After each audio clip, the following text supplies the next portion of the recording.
What's up, everybody? Before I get into this General Hospital video, I got some news, some updated news about One Life to Live and All My Children. I have the official list of the current actors and actresses that have signed on to One Life to Live and All My Children. Before I get into that, I'd have to warn you, this is not a finalized list. Prospect Park is still in negotiations with a lot of other actors to come back to the show, so this is just a rough draft of the list. First is the All My Children list. Here are the current contracted characters for All My Children. Darnell Williams, who plays Jesse Hubbard. Debbie Morgan, Angie Hubbard. What's her name? Lindsay Hartley, who played Kira Castillo. Jordi Veruso, who played Griffin, her brother, Kira's brother, Griffin Castillo. Vincent Izeri, who played, of course, the evil villain David Hayward. Jill Larson, who played Opal Courtland. And Thorsten Kaye, who played Zach Slater. Those are the current guys and girls who are coming back to All My Children. That's not the final list, like I said. It's just who's coming back now. That's not the final. Prospect Park is still in negotiations. Now, for the biggie, the One Life to Live cast, which is much bigger, I say, than the All My Children cast at the moment. But here's the One Life to Live cast. I have my notes. I have my notes right here with the list. Here's my list. Okay, here goes. Erica Slezak, aka Vicky Lord Davidson Buchanan. Robin Stracer, Dorian Kramer Lord Vickers Buchanan. Tuck Watkins, David Vickers Buchanan. Robert S. Woods, Bo Buchanan. Jerry Verdorn, Clint Buchanan. Cassie DePava, Blair Kramer. Melissa Archer, Natalie Buchanan. Hillary B. Smith, Nora Buchanan. Kelly Mansu, I think her name is, or something like that, who played Daniela Manning, Taya's daughter. Florencia, who played Taya Delgado. She's coming back, of course. Josh Kelly as Cutter Wentworth. He's coming back as a contracted character. I don't know why. I cannot stand Cutter. He's a waste of time on the show. The kid who played Jack Manning, the same kid. I hated that kid as Jack. Sean Gold, who played Sean Evans, Destiny's uncle. Well, he was her brother, but turned out to be her uncle. And Vimal and Rama Patel. Now, that's the current list of the One Life to Live characters that are coming back. That's not the whole list. Rumor is Michael Easton is under contract to General Hospital, so therefore, if he does come back to One Life to Live, there's a big chance it's on a guest starring role. It's not going to be a contracted role. He's going to stay with General Hospital. That's the word I've been getting. I don't know what's final and what's not. I hope y'all a little bit happy with those lists of people I just announced. I know I am. Set for Cutter, of course. And hopefully we get Susan Lucci back on All My Children. La Lucci. Team La Lucci. Anyway, let's get on with this General Hospital business. Where the fuck do I start? It was just crazy, crazy, crazy on this show. But I loved it. I loved the drama. Luke. What can I say about Luke fucking Spencer? I don't believe Luke is in love with Anna. I don't really believe Luke is in love with Anna. He claims he's in love with Anna Devane. I don't believe it. The reason why I don't believe it, because they didn't really start a real relationship yet. How can you be in love with her? I think the woman he belongs to is Laura Weber, Spencer. I think that's the right woman for him. Some people say it's Tracy. Let me tell you something. Laura, they are a super couple. Luke and Tracy are not even listed as a super couple. Luke has been married to Laura from 1983 to 2001. That's a long time in soap history to be married to somebody. That's a long fucking time. So trust me, I'll take Luke and Laura over Luke and Tracy and Luke and Anna any day of the week, and you can quote me on that. I just don't feel the love between him and Anna. I think him and Anna are just better off as good friends. I think her and Duke are meant to be. I think her and Duke are the real deal. And I just feel like Luke just needs to go back to Laura, because when Laura comes back to the show next month, I can guarantee you Anna most likely will go on the back burner in Luke's eyes, and Laura will become front and center in his world. I can guarantee you that. Ain't no question. Because he goes crazy over Laura. He love him some Laura. And that's my personal opinion. You could take it with a grain of salt. That's how I feel about it. Okay. Moving on. Because I don't really need to talk about that too much. Sonny and Connie. I've been looking kind of forward to talking about them. I'm not going to spend too much time on them, but I just have to say what I got to say. I loved their scenes today. You want to know why I love Connie and Sonny's scene? Because this is a scene, and this is the conversation that they had today was a conversation I've been begging for them to have. Because they finally pretty much kind of got everything out in the open of why Sonny's doing the nice things for her and vice versa. And I love the conversation that they had, because it felt like a real conversation. Like they were trying to, you know, be real with each other.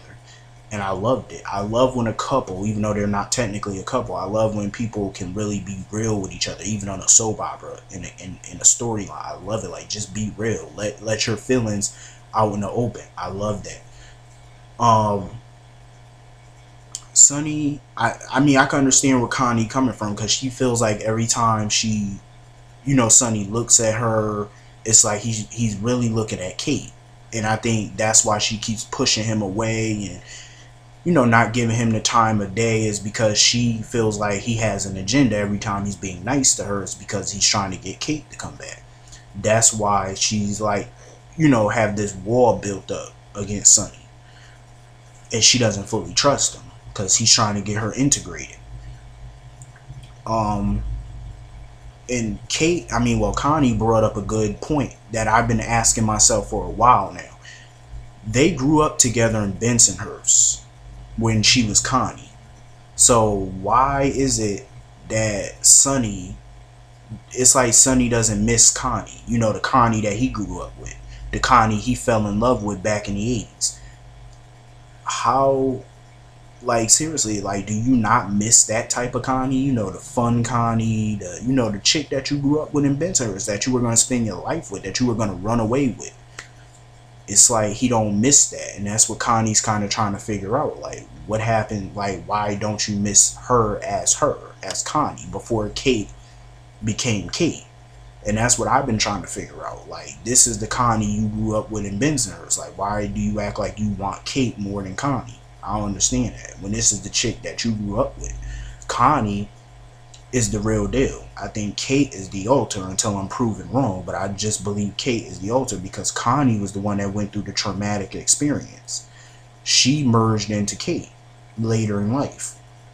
Changed not only her name, but her entire personality.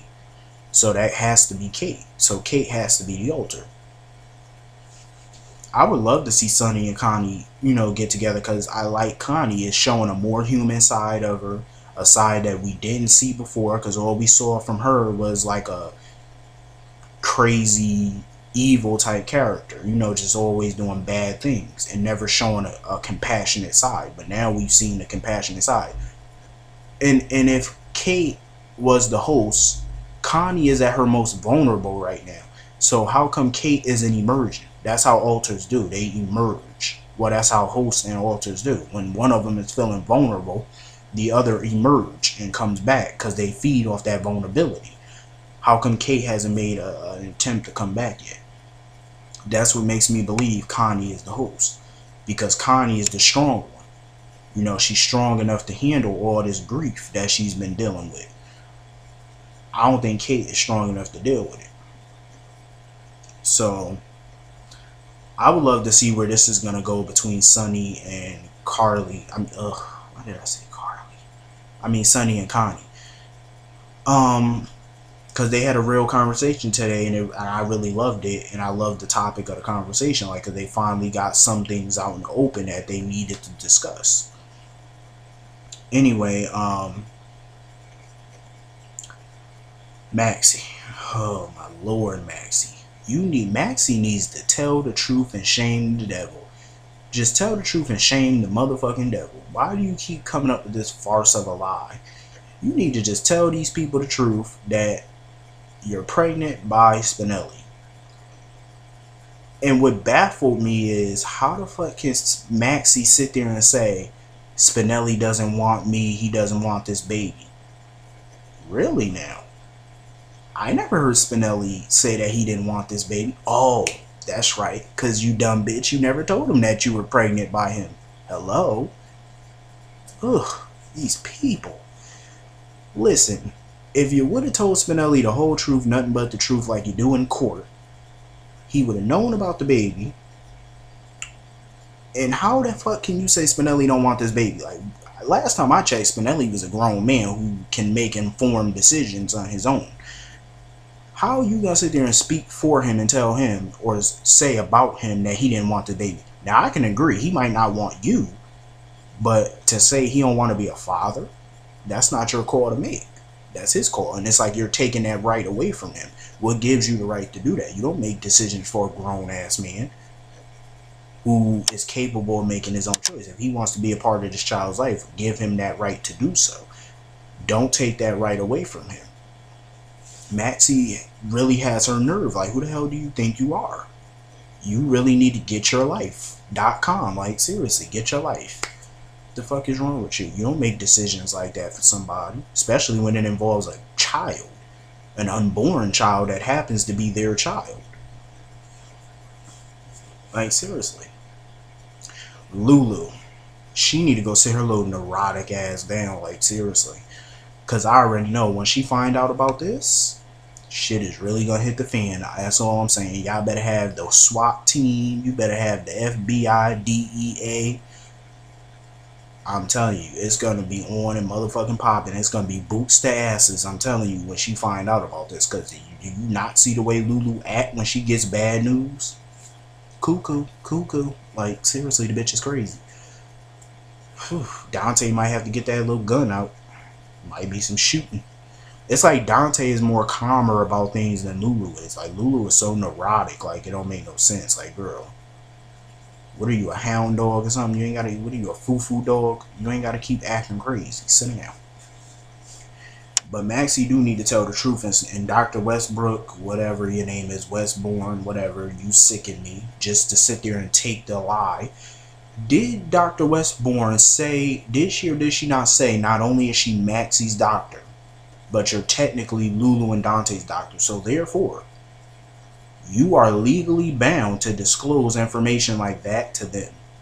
And you keeping that type of information away from Dante and Lulu, you can be fired for that, which I'm hoping that happens. As soon as Monica finds out about it, hopefully Dr. Westbourne will be fired effective immediately, because you can't keep that information from Dante and Lulu. You pretty much admitted that you're their doctor too, so therefore, regarding this procedure and this pregnancy, you have to inform them of this. You can't leave it to Maxie to tell them, because you already know for a fact she's not going to tell them.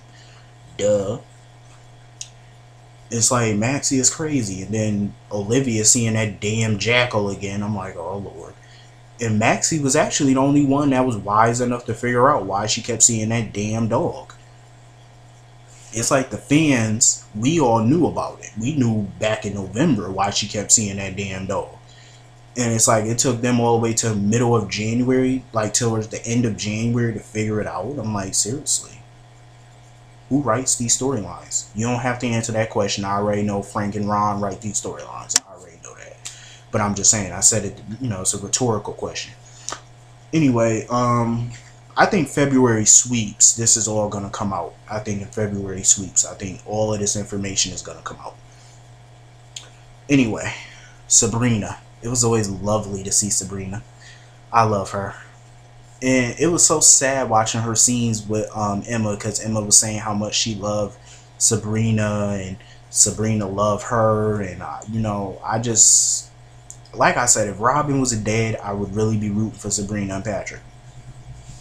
Speaking of, Patrick is so dumb and so dense. He's making my eyes hurt. Like, seriously, you're dense. Emma was saying that she don't like Dr. Westbourne.